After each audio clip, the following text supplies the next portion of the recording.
Wow, I can't see anyone thanks to this light, but I assume there's still people here. They haven't run away. Like many of you, I went through school. My guitar doesn't agree with that. I went through school in the 1980s when General Ziaul Haq was in power. And the school I went to was influenced by his policy of Islamization. The school was Hitchison College. And in that school, I saw the transformation of, that was brought about by his policies. Our school tended towards what I consider today to be more or less a fascist disciplinarian school.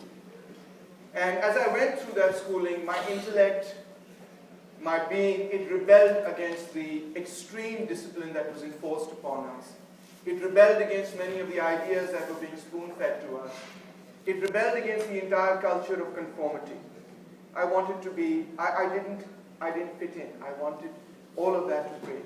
I felt that it was stifling my creativity. I felt that it was stifling my personality. But that was the extent of my understanding of the social processes of which I was only a small part. When I graduated from Hitchison College, believe it or not, I'm a PhD today, I teach, I got the worst result in my A-levels in the history of that school. In A-levels, I got an O-F-O. O meant you were on the ordinary level, F meant you failed, you were not even O-levels, and so on. And my friends used to joke with me and they used to say, Taimur, kya result aaya? And I said, oh, which one? So, but, you know, I did my A-levels privately, got a okay result, and I went to college in America. And there I got the opportunity to look at my society from the outside in. And you know, as I began to look at Pakistan, as I began to look at my own life, as I began to look at the trajectory of where I was going, I began to feel more and more ashamed. I'm not ashamed to admit that today, but I did. About myself as well. What was my life supposed to be? Where was I heading? I grew my hair out. I kept a dadi. I used to wear torn jeans with lots of writing on them and so on and so forth. I became your typical, you know, bohemian sort of person. I picked up the guitar and I started singing. One day, I was at the airport coming back to Pakistan, still a college student, with my long hair, with my guitar on my shoulder. And I met with someone I really admired. I won't take his name. So we sat together on the plane and he was talking to me and he said, Taimur, ye jo tum sab baatein kar rahe ho, duniya tabdeel kar deni, ye kar dena hai, wo kar dena hai, inqilab lekar aana hai, vagara, vagara. I became quite inspired by, and still am, revolutionary ideas. He said, no, this is not, this is, my view on this is, that, you know, if you just lead a good life, you take care of your wife, you take care of your children, you take care of yourself, that's more than enough. That's more than enough to change, more than enough to change the world. And because I admired this person so much, it really put me into a conundrum, into a dilemma. I thought, shayad ye banda theek baat kar raha hai. Or main, you know, I'm chasing a utopian dream. And then there were all these people who said to me, that Pakistan mein to tabdeeli nahi aa sakti. Pakistan is a very conservative society, and the kind of ideas that you're talking about socialism, you're talking about communism, you're talking about Marxism, you're talking about social revolution, you're talking about all the things associated with that. And just look at the history of Pakistan. It's being dominated by military dictatorships. It's dominated by right-wing political parties. It's dominated by big landlords and big capitalists with huge amounts of money. It's dominated by imperialism. It's dominated by a culture which is deeply, deeply patriarchal. How do you expect to change any of this? In fact, what you're going to end up doing is you're only going to end up ruining your own life. You're going to ruin your own life chances and so on. How are you going to make this happen? How are you even going to earn a living? And to be perfectly honest with you, all these things were deeply troubling to me at that particular point in time. I didn't know how I was going to manage any of this. I, honestly speaking, still don't know how I'm going to manage the rest of it. But the part that I have managed, I'll tell you a little bit about that. At the very outset, I took up a job at the Law School of Economics I started teaching there. One of my students from that period is sitting in the audience. And my parents said to me, कि तैमूर जो भी करना है, अपने पैरों पे खड़े होके करना है.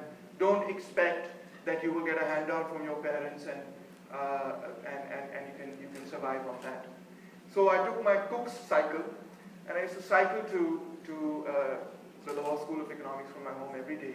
And I used to wear one shirt when I used to cycle, and I used to take that shirt off and wear another one because it was full of sweat by the time I got to university. And then I taught my classes. And after teaching my classes, I got myself a little motorbike, which I still have. And I started to travel all over Pakistan. On public transport, obviously. On wagons, on tractors, on trains, on buses, on foot, however I could. And began to learn about the people of Pakistan. At that time, I admit that I was a bit of an ultra-leftist. I only used to wear Balochi chappals, and I'd been wearing them for 5 years, and unme se keel nikal rahe the, phir bhi maine parwah nahi ki. I used to wear phate hue kapde and so on and so forth, and today some of the people who, like Sarah sitting over here, saw me wearing a coat and said, "What are you doing wearing a coat? This is not you." But anyway, as I traveled through the Punjab and as I traveled through Sindh and also at that time through NWFP, now Khyber Pakhtunkhwa, Balochistan, I was deeply humbled and moved by the lives of ordinary people. I didn't know how I could change their circumstances. I didn't know what I could do for them in their lives. But I really wanted to. At that time, being a bit of an ultra-leftist, I had given up playing the guitar. I thought, ये bourgeois काम है, elite लोगों का काम है, ये मैंने नहीं करना. फ्लूट बजाने की मैंने थोड़ी सी ट्राई की थी. मैंने सोचा ये कोई प्रोलेटारी किस्म का इंस्ट्रूमेंट है, ये बजाया जा सकता है.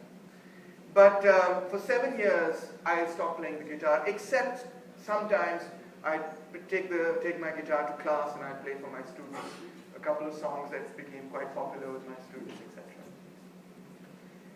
But things began to change very quickly. You know, I was listening to the previous speaker on compassion and on aesthetics, and it dawned upon me as well that, yes, people are motivated by economic interests. They are motivated by a desire to change their lives, but they're also motivated by an appeal to the heart. And that appeal can come only through, it doesn't come through merely through abstract theory. It comes when that theory takes flesh and blood in the form of an appeal, in the form of music, in the form of literature, in the form of theatre, in the form of film, and many other forms. So I, with one of my students and my wife, we were in London. I was doing my PhD when the lawyers' movement began.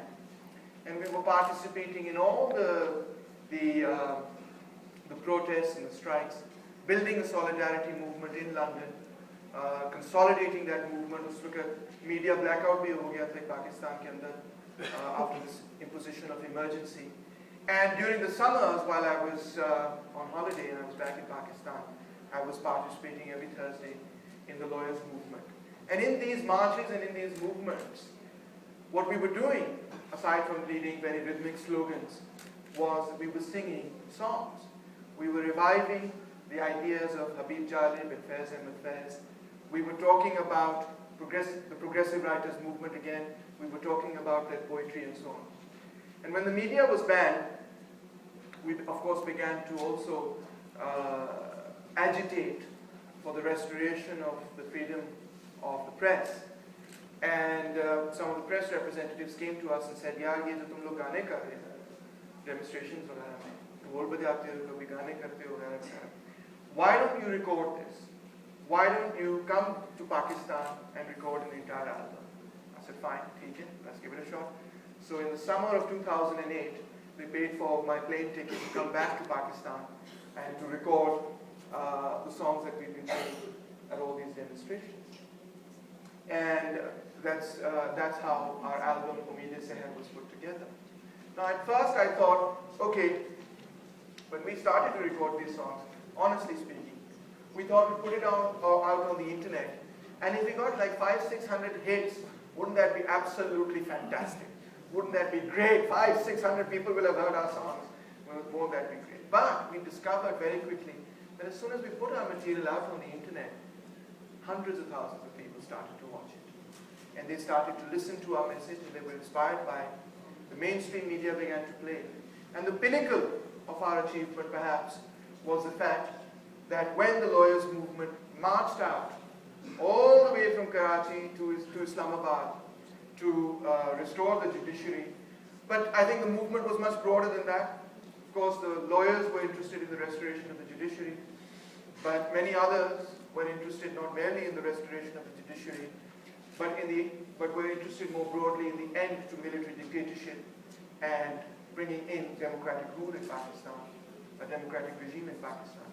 The pinnacle of our achievement was that the lawyers' movement itself requested that Lal, the band that I had set up, come and play at the Dharna, come and play in Islamabad to commemorate that movement. Of course, that didn't happen the way it was meant to happen. We were there in Islamabad, we were flown into Islamabad to sort of make sure that we didn't get caught in the various obstacles and barriers that were placed along the highway, etc. We were waiting in Islamabad for the march, but of course the march, by the time it reached Jhelum, hundreds of thousands of people involved in it, by that time the government acceded to the demand of the march. So we nonetheless played the concert in Islamabad without the march, just with people from Islamabad. But what happened as a result of that entire experience were a number of things. It took me back to that journey that I was taking in the plane when I was sitting with my friend who said, you know, it's enough to just take care of your own family and so on. And it brought to my mind the fact that this is my family. My family is not just restricted to my immediate blood relations. My family is my society.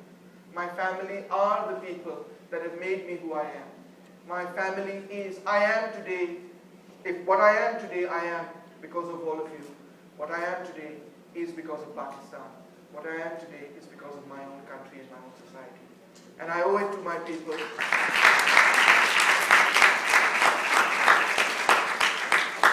I owe it to my people and I owe it to my society. And not just, by the way, to the schools and colleges and universities that have educated me, but to the common working people also, that keep this country running, that build the institutions with their bare hands, including this one. जो मेहनत कश लोग हैं, वो भी मेरी society का हिस्सा है. So I owe it to all of them to work for their emancipation, to work for the betterment of their lives. And I can do this through my activism. I can do this through my work as an academic, and I do this through my work as a musician. I play, the songs that I compose and I play are mostly from the poetry of Habib Jalib and Fez. But initially, I was inspired by many singers and artists from the West. One of the singers and artists that I was enormously inspired by is Tracy Chapman. And so what I'm going to do today is sort of exceptional. I'm going to play for you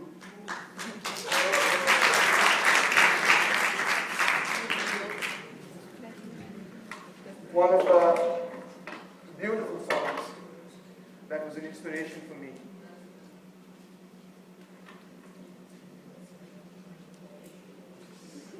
Can I get my...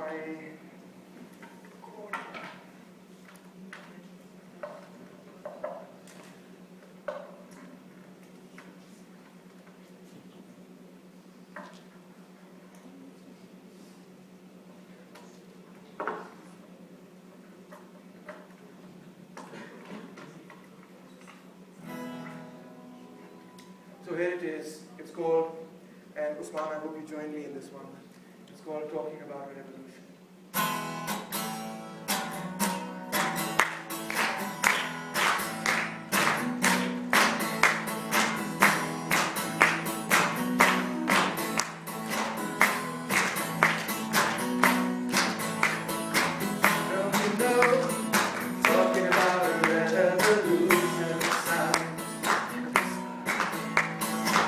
Don't you know, talking about a revolution sound.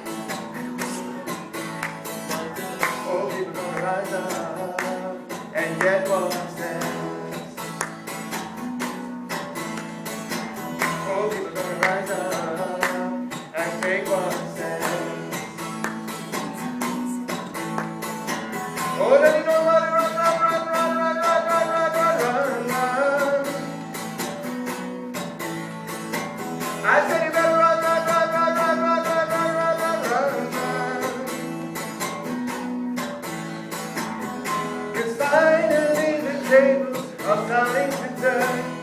Talking about a revolution going on. Finally the tables are starting to turn. Talking about a revolution going on. We're talking about a revolution going on. While they're steady and welfare lines, crying at the doorsteps of those armies of salvation, wasting time in the unemployment lines, sitting around waiting for a